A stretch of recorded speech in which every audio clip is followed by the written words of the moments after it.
Good morning mga beshi. So ayan, may umorder na sa atin ng dalawang hot americano.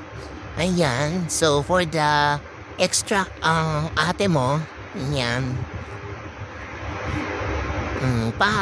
sabi sa'yo, di ba? Oh, di ba? So as always pa rin, 18 grams tayo ng coffee and then double shots tayo. Double shot ang ating kape. Ayan. As you can see po. Ayan. Diba? Ganda niyan.